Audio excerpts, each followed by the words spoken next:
Frequency Radio here live on the New Visions Radio Network, and of course, simulcasting on our YouTube channel. And it's funny. We're talking about possum. I had to get that laugh. Okay, we had to get that laugh, and we got it. Guys, I want to welcome back our good friend Keith Age, all the way from Louisville, Kentucky. Hey guys, how's it going tonight? How's it going? See, I got the proper liquid here. It's not proper bourbon now, is it? It's not. It's whiskey. It's whiskey, but it'll do, right? Yeah, it'll do. It's not Jack Daniels. It's not. It's Wiser's. It's Wiser's. We gotta teach this boy. What happened to the 40 Creek? No, I think Keith would like 40 Creek. Yeah, I'm sure he would. He would like 40 Creek. I have it. I'm just going through the Wiser bottle because someone gave it to me as a gift, so I'm going through that first before going through the 40 Creek. Now, Keith, you'll be happy to hear there hasn't been any snow here yet. Yes, there has. We had snow here today. Oh, you had snow today? Oh, wait, Alex, you had snow at your way? We had my car's covered in snow. Yeah. Oh wow, no, it's been raining here and that's it. I mean, we had what was called an Alberta Clipper. Yeah. You got me beat. We just had spitting snow. It didn't stick. Yeah, but you guys get quite a bit of snow every once in a while down there, right? We haven't for quite a while, but like up north, my partner Jason Snyder, he got like 6 inches up in Fort Wayne. Yeah, it just north of us got hit pretty bad, and I think I don't know inches wise. I mean, what's 10 centimeters in inches? That'd probably be close to an inch. Are you kidding? I'm a 70s musician. Give me a break. Come on. Oh God. I'm sorry. I'm using my phone to get up here and talk to you. I can't find out right now. Oh man. But hey, let me say it's great to have you back. It's been a long time, and I'm really itching to get down there because hey, let's just say COVID sucks. And definitely, and it's great to be back. You and I talk off and on. Yeah. It's good to actually be talking to each other one on one. I'd rather have you one on one in person, but last time you were down here, we missed each other. I think I went down to Texas to do an event or something, and you were here in Kentucky.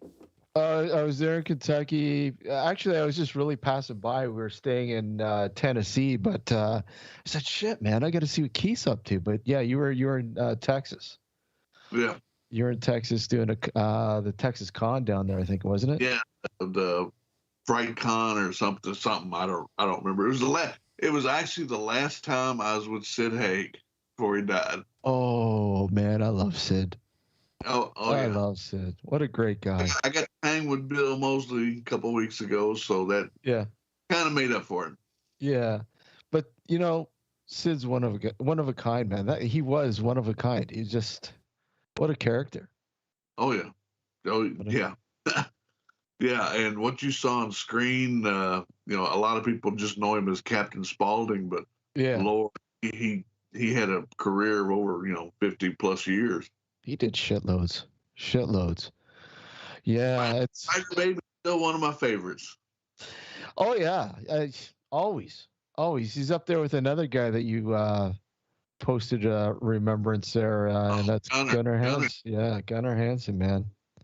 Yeah, Gunnar. I tell you what, Gunnar was one of the smartest men I ever knew, and of course, if you look at him from Texas Chainsaw, you wouldn't even think that, but smartest.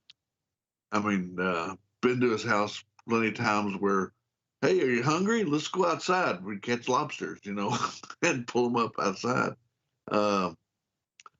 He introduced me to the convention world, and basically taught me the ins and outs. And you need when you're going in head first, you need somebody to have a little life raft there, and he showed me all the ins and outs to get started with. So, And you know what? Let's talk a little bit about that, Keith, because I mean, here's this guy who formed Louisville, the ghost hunting group down there in Louisville that you formed, and then all of a sudden you garnered some attention, and of course you hooked up with the Booth brothers to do a few documentaries and stuff like that, and things just went nuts. I mean, what was it like in the beginning when you went from one point to the next? well, I mean, I've been doing this for almost 50 years Yeah. now, and locally and also before the internet, a lot of us knew each other, but we never met. Yeah. We knew who we were, where we were located. I'd known Jason Hawes for almost 20 years before I met him. Mhm. Same thing on Zaffis. And when Ghost Hunters came out in 2004, I had roughly about 60 people in the Louisville Ghost Hunters Society, just Mhm. local. Yeah. And then Ghost Hunters exploded, and then we came out the following year in 2004 with Spooked. Mhm. And then it really exploded to where all of a sudden I went from 60 people to almost 10,000 people. And, that's just like going, wow, this is, how do you talk to all these people? You literally can't. But, so we ended up making 10 movies for SyFy, and I've done over 40 different TV shows for different things and stuff. But, I didn't get into it to be on TV. Lord, like I said, I'm a musician, and this was always my passion project, if you will. And then come to find out, music has a lot to do with what we're doing too. So Well, that's the thing, and you see that quite often. I think we talked about this before, Keith. There's a lot of connections between the music world and the paranormal. You see a lot of musicians veer into that and show this huge passion or interest within the paranormal. Oh yeah, there's quite a few rock and roll rock stars who have passed on that were friends of mine that were really into this stuff, and with music, I've found that you can do a lot of different experiments and stuff. Mhm. You sound waves and the sound barriers, and that's like back in the early 80s came out with a pink noise generator for musicians, and a Mhm. lot of people had no idea what that is. And what it is you set your sound for the Yeah. room using pink noise, and people at that point did not realize that pink noise actually sends out a signal and bounces back to you Mhm. like radar. And so here we have these big old components. I still got one, and and now it's gone down to you can use it on your phone. Yeah. So just different things like that. But no, in the early days in the 90s especially, film was expensive. Mhm. I was not above or beyond taking a bag of flour and throwing it on the ground and say, here, walk on this, show me something, do Yeah. something. I'll still do that. A hell of a mess to clean up, but I'll still do it if I have to. But I mean that's the grassroots of paranormal investigation. But, You well, know? when we were kids, you go to your school library, and the only books you find in paranormal, excuse me, is books on UFOs or books on Yeah. Bigfoot. You were lucky if you found a book from Holzer or Bruck or Mhm. something like that, and the rest of it was just tales, of this, Yeah. that, and the other. Or you might have ghost stories, but nothing about paranormal. Because back then, if you said you were hunting ghosts, you had the guys in the little white coats with the big nets running behind you. Yeah. Scooby Doo, man. That was before Scooby Doo. Scooby You Doo know, came out in '69. yeah. But okay, so just for the, the Canadian listeners and viewers, you also got to do an episode of Creepy Canada. Yes, I did. Episode 304. And it really surprised me because it never got to be shown in America, even though it was shot here in America. Mm-hmm. And because they couldn't get the rights and everything settled from the owners of Waverly Hills. Yeah. So Creepy Canada Bill said, man, I ain't got to show it there. I can show it here in Canada. Yeah. And most people are like, oh, Keith was on Creepy Canada. I remember. I mean, because they only show, like, I don't even know if it's even shown on TV anymore. I haven't seen it on TV in a while. Creepy Canada's catalog has been bought by Discovery Channel Plus. Oh, no way. So that's cool. So we'll probably see it on there. Yeah, it's going to start airing next year. Nice. So there's over 900 episodes of Creepy Canada. I know there's a crap load of them. It's amazing. I remember watching it. 17 years. Well, yeah. I mean, a lot of people don't understand the magnitude and the amount of content that show produced. It's amazing. They just know it as Creepy Cat. Oh, well, that only ran for a couple seasons, didn't it? No. 17. 17 years. And actually, it ran specifically out of Canada for 12 years. Yeah. And on the 13th season is when they came over here and started filming episodes. So when they approach you, how do they approach you? It's like, hey, Keith, what happened? Well, we had just filmed Spooked. Yeah. And of course, like I said, I was at Waverly Hills for 5 years doing all the research and all the tours and everything. And they came to me and they said, we'd like to film there. Well, that was before it was big business. Yeah. Mm-hmm. But they still offered some money, and I went to the owners. I said, I think this would be pretty good. They're not wanting to get up here and do the whole, let's scare people, Jessica to death.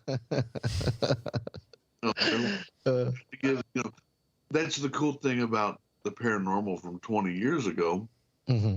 What you learn back then, all of a sudden you realize 20 years later, it's not necessarily what you learn.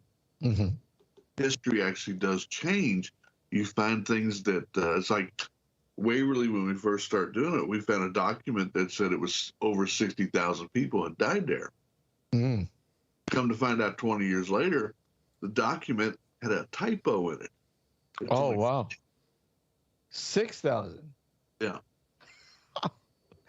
But even so, I mean, 6,000 is quite a lot of people. But yeah, it's a drastic difference between 60,000.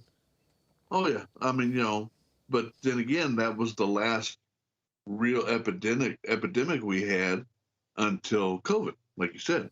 Mm-hmm.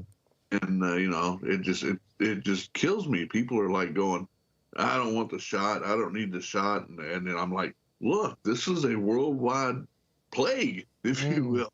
Mm-hmm. If medicine's there and it's free to you, take the damn shot. Well, yeah, it's better than having to pay for it. Oh God, yeah. And we're so close to each other, but still, I mean, our borders were shut off. Yeah. And and that ought to make people stand up and go, huh? This is pretty serious. Well, yeah, I know. I mean, you look at a lot of the northern states along the border. They were crying, look at, open up the border, because a lot of commerce. We're losing a lot of business here. You get a lot of Canadians losing a lot of lives too. Yeah, well that too. Yeah, that too. I mean, yeah, it's been insane. There's no doubt about that. What's really weird today? I don't know, Alex, if you saw the number for Ontario. The number was 666. Nice. The conspiracy theorists are going to have a ball with that one. I'm sure they will. Oh, man. But, and yeah. Of course, they'll say, your president is the cause of that, or my president's the cause of that. Oh, yeah. Let's get them out of here, get somebody new. And That's always the issue, though. They got to make it political all the time. I mean, it's ridiculous. I mean, let's just fucking get rid of this thing. That's the way I say. Get rid of it already. I'm saying if you want to make it political and you want to get rid of it, get rid of the politicians first. Yeah, exactly. Get them all out. Get them all out there and put new people in. Exactly. I'm not this one or that one, but let's just go back to the old ways, how it was in 1700, where they weren't in there to make money. They were in there to, do everything for the people. That's, that's, to me, that's what, a free state of the union is, whether it's Canada or America, you're there to work for the people. Well, when was the last time you were up here? About 7-8 years ago. Yeah, because you did the Winnipeg Con or something, right? Yeah. And then you did another one out in BC? That one got canceled. Oh, yeah. Was that because of COVID? Yes. Okay, yeah. I remember. Because I remember seeing something about you going to BC for a con or something. Yeah, okay. I remember that. Okay. Yeah. The one when COVID really started, the outbreak started, Lord, let's see, BC canceled first, I think, and then the gig I had in Germany canceled. Then I was supposed to do a ride with Norman Reedus in Spain. It got canceled. Mm-hmm. You know me. I stay moving all the time. Yeah. And I do between 48 and 50 gigs a year. Yeah. And I did 3 last year. Yeah, so that must have been pretty freaky for you, man. I mean, and of course it's something like that, because I mean, it's for a lot of people that's bread and butter. Yeah, well, that, like I said, that's not just paranormal. That's music stuff too. Yeah, music. Oh yeah, music stuff. Yeah, and I mean everything. That's, first of all, music is disposable income. Yeah. So, bars really. I mean, God, Lord, I don't know about how many you got left in Canada, but there's not that many bars left here because they had to close up. Because they couldn't open. Same here. Same situation. I mean, you're seeing some opening up again, but I mean, yeah, it's not, it's certainly not the way it was before things went crazy. Oh yeah. Well, you was talking about, all those smash burgers that picked up. That was out on the roof of the Hilton here in Louisville. Yeah. And which was part of the building we were filming in. Mm-hmm. And, Lord, we didn't get to eat until, we were actually filming 2 of our productions. One's called The Ballad of Rusty Ends, about a musician. It doesn't have anything to do with paranormal. And the other is the paranormal TV show that we're putting out next year. And this is your production company, right? This is the thing that you have going now, right? Yeah, mine and JC Rositas, we've partnered up. We've done several different shows together. Yeah. That we put out there. And they're not just paranormal. And, that's kind of like what we're transitioning from. The paranormal world, still love it. Mm-hmm. Like I was saying, this place, Henry Clay, it's off the chain. Mm-hmm. The first time we were there, and we were the first ones to investigate it, Lord, we were pulling shadow people, filming them, walking down the hallway on thermal, voices talking. You could literally hear them talking to you. And I'm not psychic in any way, shape, or form, but I clearly heard different things being said. Yeah. And you can see everybody in the room. You're in almost a 10,000 square foot banquet hall, and there's nobody but you and 2 other people. And me and the guy that was standing next to me, we both turned at the same time and said, "Where the hell did that come from?" So this place has never really been investigated before? No. So no. New to the investigation. I have been trying to get in there for 25 years. When I played there a gig 25 years ago, and got to look at the place, and then it was closed down for 25 years. And homeless people lived in it, basically. Okay. And there's 4 grand ballrooms in this place, an event center, a theater with 250 seats. Mhm. It's just really grand. It was built for the opulent rich of Louisville in the 1920s. Yeah. And I mean, there is a suspended roller rink inside this thing. Suspended. Yeah, really. Holy It's up crap. 25 feet in the air. Wow. And you can still walk on and everything, but I'm like going, man, we know at least 7 people have died there. Mm-hmm. And, you know, several murders took place in there. Several homeless people just died of being cold, natural causes and stuff. Yeah. A little boy fell from the roller rink and died, broke his neck. Oh. And we think we actually have a picture of him. Yeah. And, matter of fact, got a little. I found a maintenance man who is still alive that worked there from 1927 to 1971. Oh wow. Showed him this picture, and he says, "Yeah, that's Bobby." And I went, "Excuse me?" He goes, "That's his name." And I'm like, "And how do you know? How do you know him?" He goes, "I'll never forget the day he died. I was standing there." Because I never forget the sound his neck made when it broke Wow. the floor. And he goes, "But there's something wrong with this picture." And I'm like, "What's wrong with this picture?" He goes, "It's in color. We didn't have color cameras back then." Yeah. So I said, "When was this?" He says, 1932. Holy crap, huh? And I'm like, whoa. So, you know, it just little things. It's got a huge Masonic room in it Mhm. that you have pictures we found of the Masonic altars. Mhm. Looks like they have death altars here and stuff, you know, just crazy. And then when Hilton bought the place and they were revamping it and Mhm. redoing it, they spent almost $30 million and they're still Jeez. working on it. There was an Olympic pool in the basement that's all been filled in. We know a little girl did drown there. Mhm. And we've got shadow people on film walking through gates and stuff, and we're like, whoa, this is off the chain. This is stuff you go your whole life trying to capture. You know, we get excited over going, "Ooh, you hear this Class A EVP? Screw that, man. Look what I got here," you know. I think I've only ever had, and I wish I kind of captured it on film, but I never captured it on video, and I really wish I did.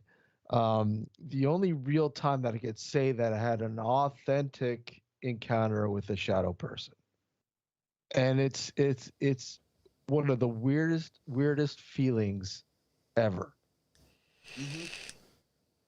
Oh, I mean, you know, because, you know, and this goes back, you know, I'm not a scientist, Mhm. but you got to learn a little bit about everything when you're dealing with this. Exactly. And I've learned a long time ago, you know, people say, well, I see a shadow person, but when I go to look out of the corner of my eye, they're gone. Mm-hmm. That's because where you see the color black in your eyes is your peripheral vision. Mm, yeah. And when you go to look and you focus in with the rest of your eye and the colors and everything else, it's gone. And I was sitting there in the hallway. Someone had spilled something, and I was actually cleaning it up. And I looked on my thermal, and I was like going, "Oh wow!" I could see him walking towards us, and I was like, "Should I look up? Should I look up or not?" And there was a guy coming through the doorway next to me. I said, "Stop right there." And he looks, and he's going, "I don't see nothing," but I'm watching it on thermal, and I look up, you can just see it, and I'm like, "You have got to be kidding me! This is great." You know, you've seen several of the videos where it looks like a ghost person actually walking through. And last night we actually caught that in one of the ballrooms, walking through a bunch of people in the ballroom. We got on thermal. Uh, my wife was going back to the room, cutting through one of the ballrooms. The ballroom set up these great big huge round tables with 8 chairs around them. Mm-hmm. And she's using the thermal so she can see where she's going because it's pitch black. Well, she hears something. She takes a shot. And, of course, thermal, you can only see 10 feet in front of you. You know, that's all it registers. And you see the round table and the chairs, but they're empty. Well, she takes another step, and then she's hearing talking. She takes another shot, and the chairs are filled with people. But they're 20 degrees colder. And then she takes, and it's gone. Wow. It's just crazy. We think we've got a shot of something in a mirror Mm-hmm. that we cannot explain. It's a woman's bare leg. I mean, you can clearly tell what it is. Mm-hmm. There was nobody there with a bare leg. Mm-hmm. Yeah. We know that in this room, a bride was getting dressed, prepared to go and get married, and another jealous woman sent up a guy to get her to try. And it got physical, and he ended up murdering her while she was getting dressed. Jesus. So we're thinking maybe we have caught a moment in time in the mirror, Absolutely. because we know where everybody was in the room, Mm-hmm. know what she was taking a picture of, which was another girl sitting on the floor. She was taking a picture of her, and she just happened to capture the mirror.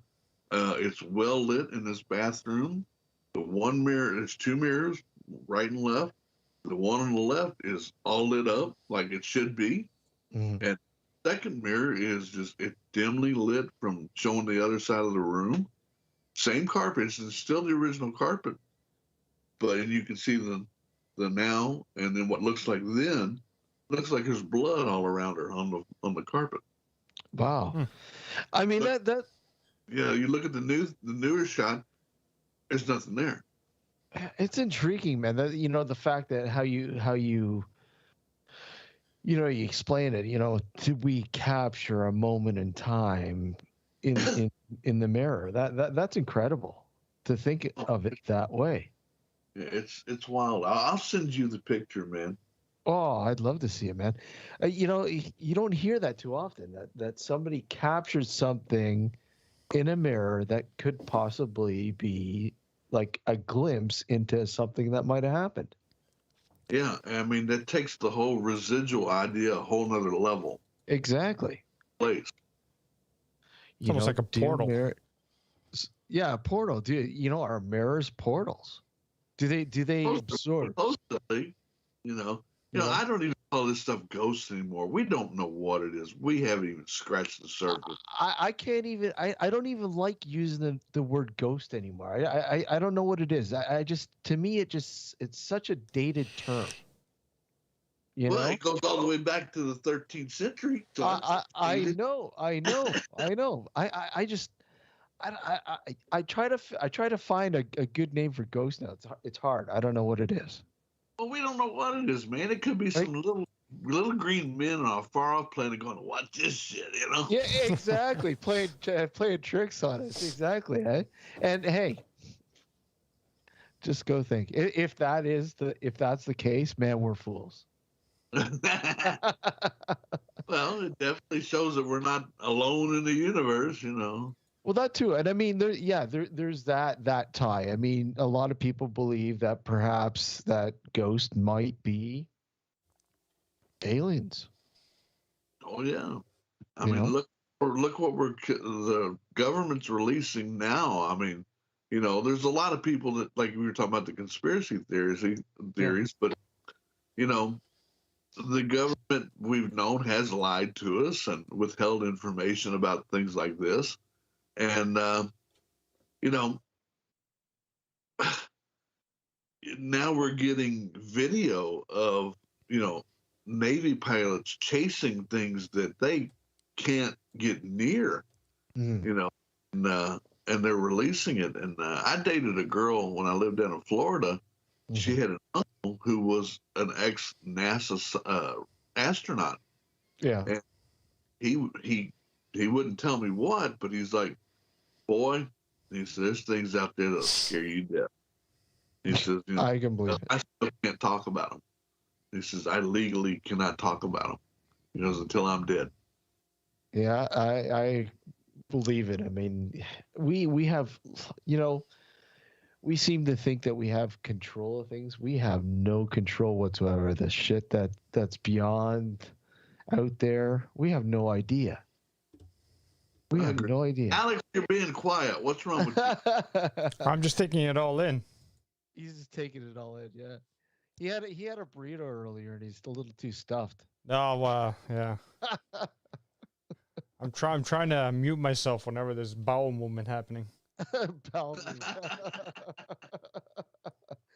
Don't worry, he'll drink enough of the Wisers. He'll start speaking up. There you go. So, okay, so well, Keith, let's go back a little bit more, and this is what I want to talk to you about, because I mean, we've known each other for quite a while, but we've never really talked about you. You know the passion for the paranormal. How did it start? When did it start? Like, what got you into it? What the interest, whatever. I know Well, you say the music connection. I get that, but what was it? there's a big music connection. Yeah. When I was 16, I went on the road playing music, touring the world with a famous rock and roll band. And when I came back, I met this girl. Of course, this is the 70s. Okay. Mhm. This was the heyday of rock and roll. And It wasn't Leonard Skinner, was it? no. But so anyway, I had hair down past my butt and had the full beard and the leather look and everything else. And she would not take me to meet her mom and dad. So I'm kind of like going, well, she must be just embarrassed Yeah. or something, you know. So I got to go over there on her birthday. And when she opened the door and I'm standing there, the look on her face was just like, oh my God. And I'm like going, all right, if it's that bad, I'll leave, you know? She's like, no, we have a ghost in the house and he doesn't like mine or my sister's boyfriends. And I'm like, yeah, right. Uh-huh. Sure. So we sat, it's just a little ranch house, and we sat there on the couch, and you could see down the hallway to the main bedroom, and there's a mirror facing us, so we can see our reflection, and something kept walking in front of it. And got up and went and looked for it. It was kind of crazy. And she's like, no, it's the ghost. And I was like, let's go smoke another one. And there's nobody down there. There's nobody in the room. And there's nowhere for them to go. Well, me being young, dumb, and stupid, I started calling this thing out and saying, show me something. Prove to me. I don't believe you're here. Yeah.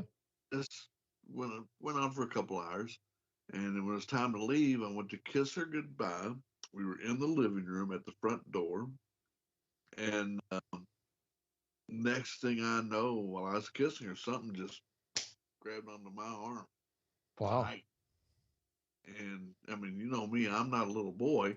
Mhm. I never have been. Yeah. And I used to fight professionally in the ring.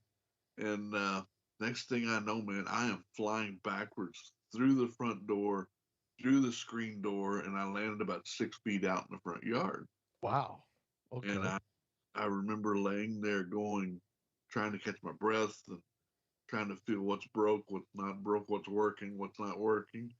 And she's screaming, and I was like, that was so cool. Do it again.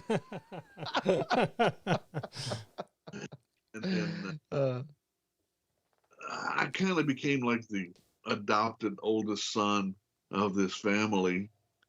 And things went on for years, and we were doing research. That's when I really started getting into it. I was 16. Mm-hmm. You know, it was sex, drugs, and rock and roll. Yeah. And now this had just totally changed my whole view of everything. Mm-hmm. And when doing the research, we found out this was the original house of the neighborhood of the contractor who built the subdivision, Uh-huh. and wife had died there, and Oh. from leukemia, and he promised her to build her a big house, and he never got to. She died in this, the first house built, and then ended up blowing his head off. Oh. And so we think that's who it is, and that's why he was protective of the girls but not the boys. Ah. And I've known this family since, like I said, I was 16. They moved out of the house, and they could never rent it. And then when me and my wife started dating, I introduced her to them, and they telling her all the tales and things happening there, and talking about how scared they were, and they got sued several times for selling the house, and for not. Why didn't you tell us this was haunted? And right now the house is empty, and they can't keep anybody in there. Wow. So that's not how I got started in all this. Love it. That's I see that's a good way considering you got tossed out of the house. That is a good way. Yeah. That's a good way. See, like I said, it does have a musical influence. Exactly. Yeah. We're gonna take a short break in a minute here, but yeah, like getting tossed out of a house. I mean, it was really violent. I got big hands. Yeah. This thing went from my wrist to my elbow, and it was just a hand print. You could see it on my arm. Wow. Tell you what, that was the hardest time I've ever been thrown somewhere, but the hardest time I'd ever been hit was by Kane Hodder. Punched the crap out of me.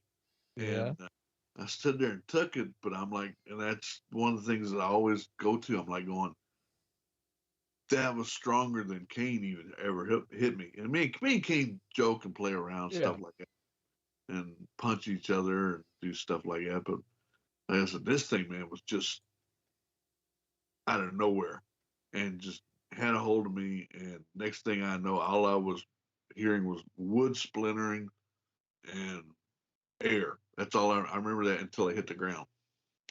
For those who may not know who Kane Hodder is, Jason Voorhees. Jason Voorhees. Okay, we're going to take a short break here, but when we come back, more with our good buddy Keith H. Don't go anywhere. You're listening and watching Nocturnal Frequency Radio here, of course, on the New Visions Radio Network and here on our YouTube channel. Don't go anywhere. We'll be right back.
Welcome back to Nocturnal Frequency Radio here live on the New Visions Radio Network, and of course, simulcasting on our YouTube channel. And once again, I want to welcome back our good friend Keith Age.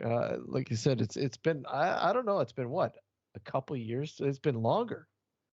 About 4 or 5 years. Yeah, it's been a while since you've been back on the show, so it's definitely great to bring you back on and catch up. It's been a long time, and you're like you mentioned, you've been a busy guy. You've been a busy guy lately because of things sort of getting somewhat back to normal with COVID hitting us over the last couple of years. But I mean, you've been busy doing cons and stuff. I mean, what have you done lately, like con wise and also guest speaking?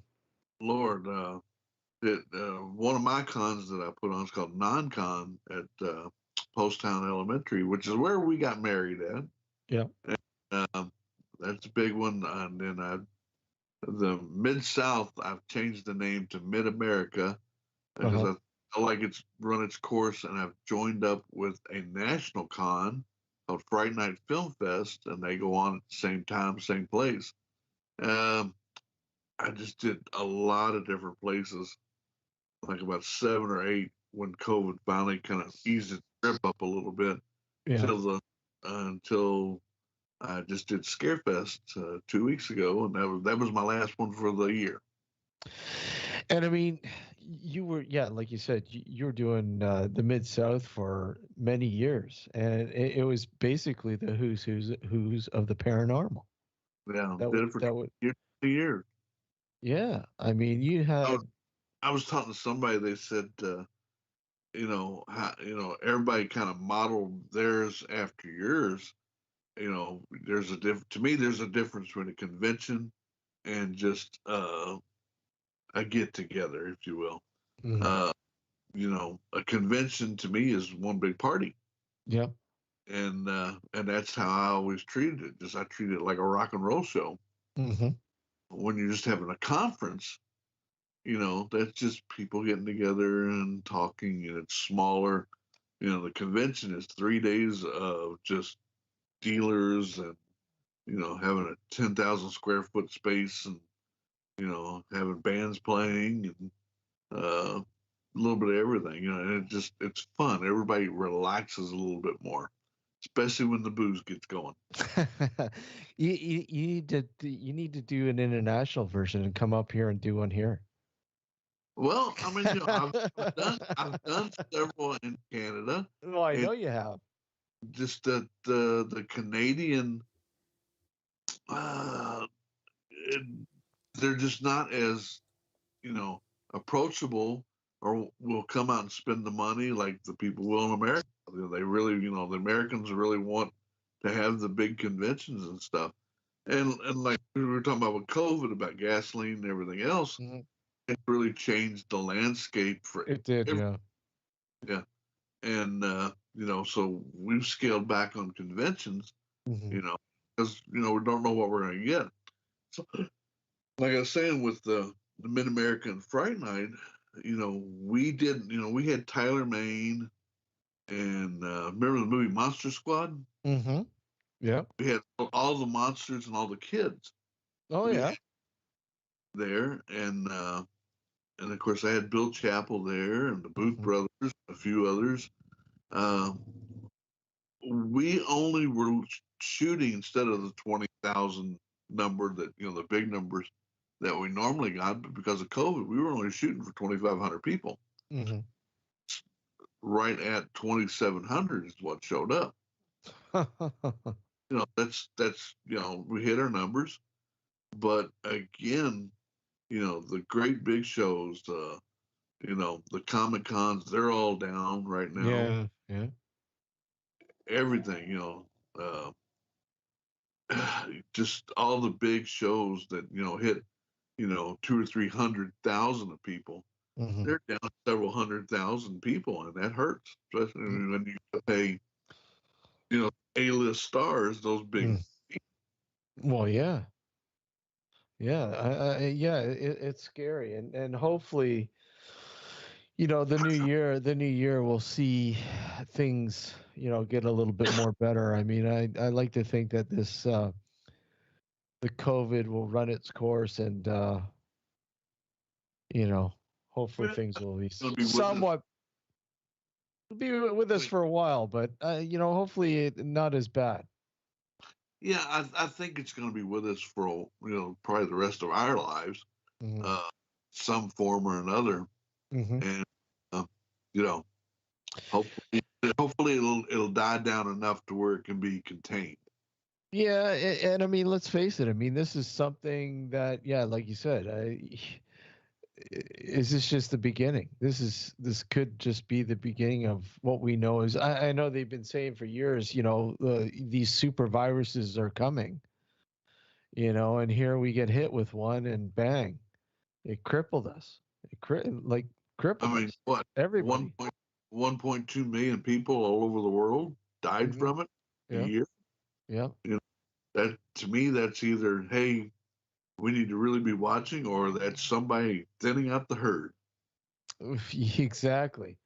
Exactly. You never know. I mean, obviously the beginning of this is controversial. Of course, we know that how it begun and why it begun. We know, and I think it's always going to be controversial. I don't think we'll ever hear the real reason Yeah, why it started or how it started or whatever. But I how it mean, did, you can yeah, point fingers all day long, and like you said, exactly. we're never gonna hear the real reason why. No, no. I mean, it's not in anyone's best interest, un- understand why it happened. It's just the fact is it did happen. It's Yeah, here with us, it's here. and Yeah, and it's like, we have to live with it right now and understand it. And yeah, hopefully within time we'll better take care of it. Obviously, I think as we learn more about it, we'll learn to take care of it, sort of live with it better. So. well, we've gone through other pandemics through the past. From typhoid to tuberculosis. And we've gotten through them. Mhm. Like I said, when I was a kid, I've still got the scar on my shoulder where we Mhm. used to take the TB shots. Oh yeah. Cool, hit you with that gun. You're like, Yeah. that hurt, And so it might be going back to that. Eventually everybody has to be inoculated for all these different diseases. I mean, we were kids. Yeah, I still have mine. Yeah, kids. Still have mine. We used to have to get up there and get shots every year. Was it like that in Italy, Alex? It was, but by the time I was born, they had stopped doing those the kind of shots. They were just giving us needles. Oh, okay. Yeah, that thing was crazy, man. Yeah. That gun thing. Well, all my siblings have I that same forgot. one. He's younger than us. Yeah. He's the puppy. He's Yeah. the puppy. He's not much younger than us, though. He'd like us to think he is though, but that's okay. uh, But yeah. I didn't know you were from Italy. I'm sorry. No, that's fine. I was born there. He was born there. Yeah. But with the amount of burritos he eats, you never think he was Italian. Hey, ain't nothing wrong with Italian. Nothing at No, all. no. He's Nothing wrong with burritos either. he's what's the word for white Italian, Alex, in Italian? White Italian? Is there a word for it? No, it's just Italian. It's just Italian. Yeah. Well, yeah, because you're from more northern Italy, right? Central part. Central part. Yeah. Why do you sound all fuzzy now? I sound all fuzzy? Yeah, you sound all warm and fuzzy now. It's because I've been drinking. No, your audio it's changed. I don't know what's seems going on. I'm having issues with my internet. Oh, great. Yep. Oh, I would say it's probably the booze. Could be. Could very well be. the booze is making them all warm and fuzzy. uh, So, okay. Now, you're done with the convention season. You're just so what about music? Are you continuing? Like, what's going on with music? Well, we pretty much backed off.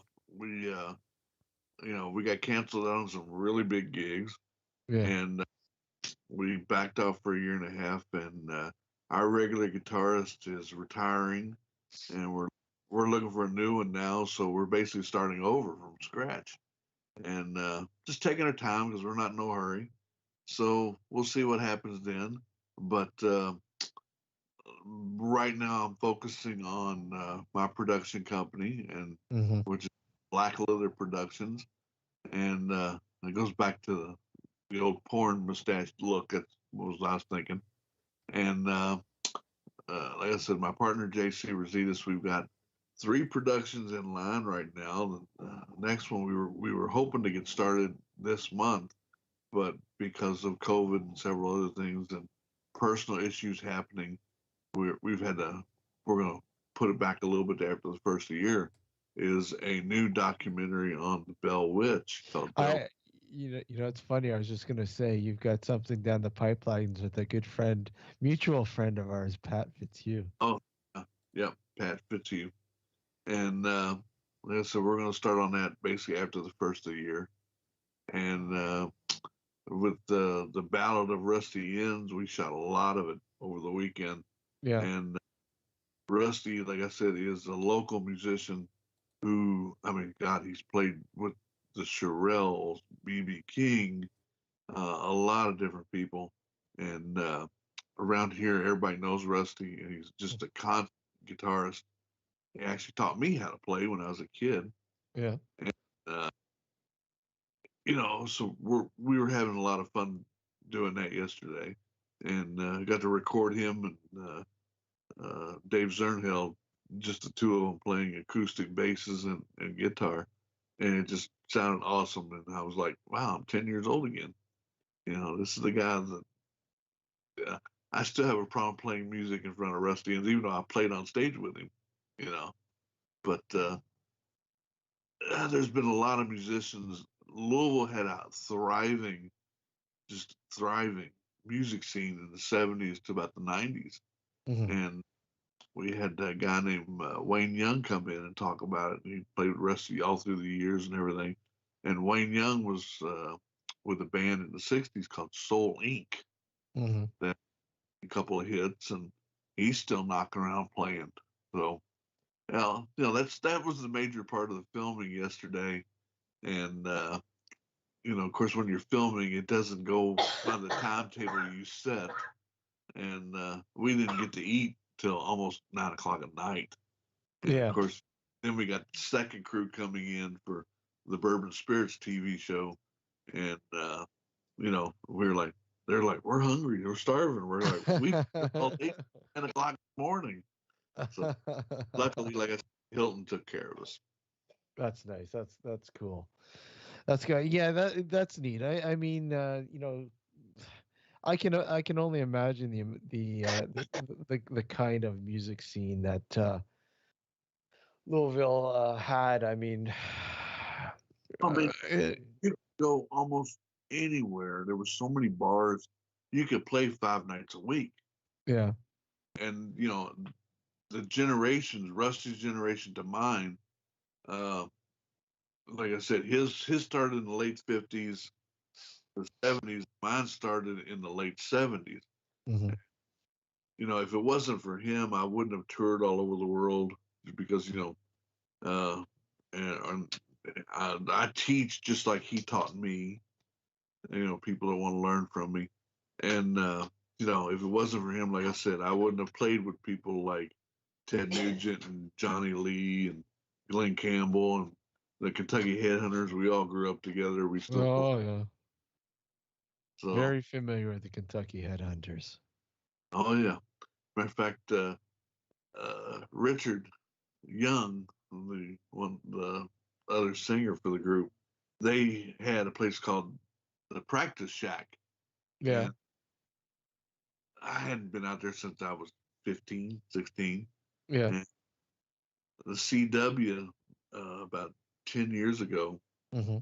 greenlit me to go film a paranormal show for the CW, and shot one episode, and that's where I shot it at, was the practice house for the headhunter. Nice.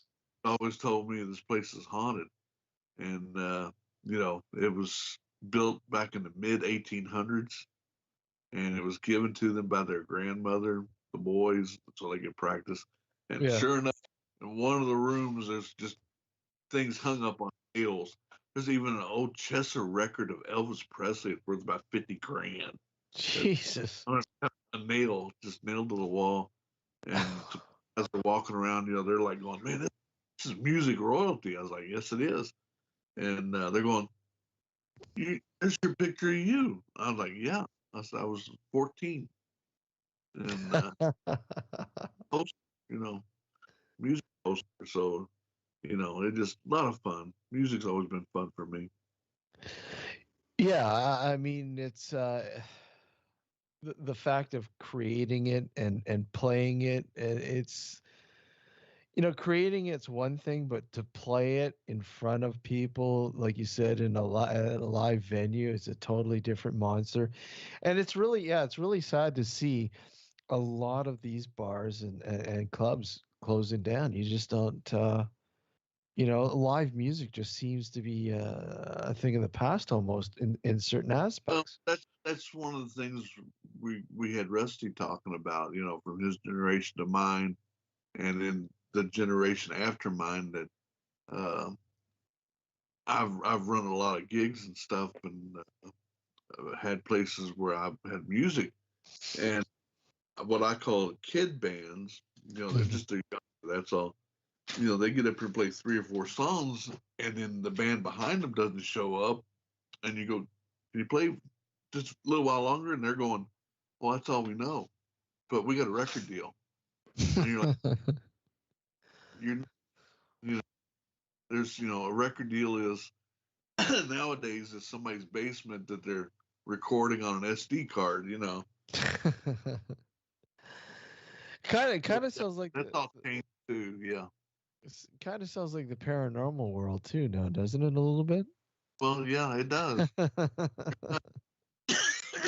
Everybody wants to be on TV. Yeah, they get into it just to be on TV. It's not about trying to find some hardcore evidence or anything. Real evidence. They're trying to get something to be on TV, and the heyday of the paranormal TV shows is gone. Yeah. Oh yeah. And it'll come back around eventually. But yeah, like we were kids, we watched In Search Of. That was huge. Yeah. And listening to Leonard Nimoy talk, that was pretty wild. And then it died down for a while, and then in 2004, like I said, Ghost Hunters came out, and it just exploded. Yeah. And the Booth brothers and I were filming in 2004. We're filming. They started filming Death Tunnel at Waverly Hills. Yeah. And while filming it, they got up here and started being hit with real paranormal stuff happening, and that's when the idea for Spook came along. Yeah. And of course, the whole idea was Death Tunnel was supposed to be the hit. Spook was an afterthought. Well, it was the other way around. Yeah. Timing was wrong. Death Tunnel kind of went, eh. It was bought by Sony and sat on a shelf for a couple of years, and then Spook, it just exploded. And the next day, NBC Universal was calling us, going, "What else you got?" And we're going, hadn't thought that far yet, And, okay, look at build another grave. I gotta show this. I haven't shown this yet. Look at this. Look at this T-shirt. Come on. Now, Keith, you need to give us the background on this T-shirt. Okay, I am not an orb person. I have never been an orb person, because when you can recreate something 99.9% of the time, it's not supernatural in nature. at these conventions and stuff that we do, you always get somebody brings a picture and says, Oh "Look." yeah. All right, I was doing a show up in Ohio. This was like early 2000s, and this woman walks up and puts this picture in front of me and says, "What do you think?" And it's a dust orb. And as I'm explaining to her, ma'am, this is what it is.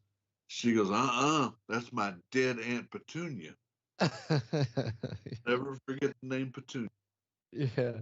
So as I stood up and bent over to explain to her what was going on, felt just like that. And I looked down and I got a knife buried in my chest.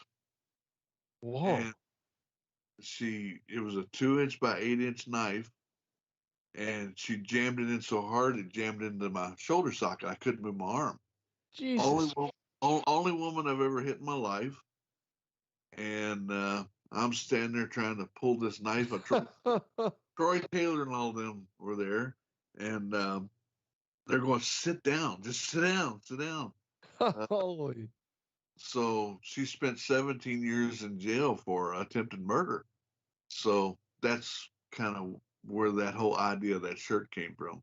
Jesus, Murphy, can you believe it? Like, I have had people send me photos with orbs and told me to, can you explain this? Can you tell me? And doing the same thing as you, Keith. But wow, somebody going that extra step and saying, no, screw you. What the hell? Well, like I said, she came to the event with the knife, and I guess I just happened to be the one she took it out on. And that knife is now my steak knife. Wow, incredible. No, I did not know that story. That's the first time I've heard that story. If I had better lighting, I could show you. Still got the scar right here, and the I scar's guess. about that long now. I guess so. Holy crap. Like I said, she spent 17 years in prison for attempted murder.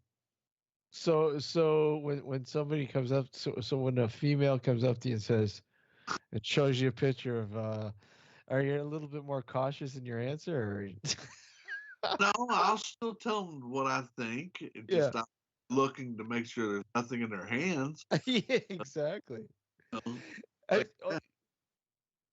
Yeah, well, that brings up another question. I mean, doing so many conventions and guest speaking things and stuff like that, have you, any more incidents like that where, you've had somebody who's a little disgruntled or a little pissed off or, I imagine you get all sorts. I've had to drop a few guys who walk up and say, "You're supposed to be a tough guy. Let's see how tough you are." Yeah. And they go to swing, and I'll drop them. I have no problem throwing hands. Yeah. Never had.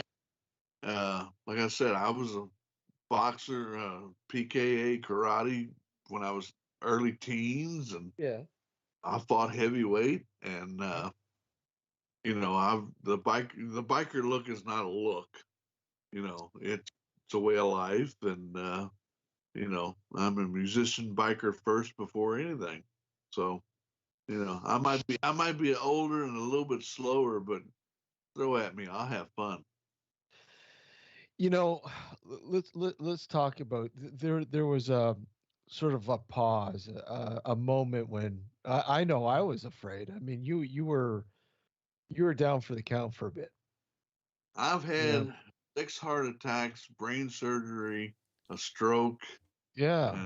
Luckily, I've come through it all. So yeah. But like I said, I remember that one moment, man. You just it's like, Keith's okay. Is he okay? Like, there was like this pause where you didn't hear anything about Keith, and then all of a sudden, about a year and a half, yeah. Yeah, and then all of a sudden, no, I'm good. Just went through a lot of shit, and boy, was I ever glad to hear that. Well, thank you. I remember somebody asked John Zaffis, is Keith Age dead? But according to the internet, I've been dead several times. Yeah. They've killed me off. One was in a motorcycle accident. One was got poisoned by some jealous husband. Shut up, Rob. So like I said, the internet's killed me off several times, but technically, legally, I've been dead 3 times. Uh, 3 gunshot wounds, all kinds of knife wounds, and like I said, the biker look is not just a look. It's the way of life. Yeah, true. You know, what would you like to do that you haven't done yet? Honestly, I have a few things on my bucket list. I've gone to a lot of places, been to a lot of different countries. Yeah. Scotland is one place I've always wanted to go and never had the chance to. I'm hoping to get to before I die. Right now I'm doing everything that I want to do. I'm extremely happy in my life right now. Got a fantastic wife, fantastic partner. You know, we've known each other since we were 6 years old, 5 years old, and she was actually my very first girlfriend in first grade. And got back together later on in life. We're happy. We're having fun, and I said Scotland is the only country I'd really like to go visit and explore, and because I just haven't got to do it. Scotland would be nice. I mean, it's a place I'd love to go to. I've never been there. I'd love to go to Scotland. Europe, a few places in Europe I'd love to go to, but I think, yeah, Scotland would be an interesting place to visit indeed. Oh yeah. People go, oh, you want to go to the Loch Ness Monster? No, I don't. If Nessie's there, great, fine, dandy. Just that's not in my wheelhouse, and I think it's interesting, but I don't think that's what I'm looking for. It's like Bigfoot. People, don't you want to go looking for Bigfoot? No. I got in trouble. I was doing a radio interview, and back many years ago, before that's when I was one of the few people that had a thermal imager. Before, because they were so expensive. I got an old Army surplus one, and a podcast back when they first started up. This quote famous Bigfoot researcher was telling me, going, "No, would you like to go hunting with us?" Well, yeah, if I had a chance, I probably would. Well, would you bring your thermal? I'm like, oh, this isn't really conducive to take the middle of the woods, and this is big canisters of gas and little, and they said, well, what else would you bring? I'm like, well, digital audio had just started coming out at that point, and I was telling this, that, and I said, and then a 30-06. And he goes, bring a gun, shoot this. You're the one telling me about this thing throwing rocks and trees, and yeah, I'd bring a gun to protect them. They're like going, you dangerous, an endangered species, you'd kill one?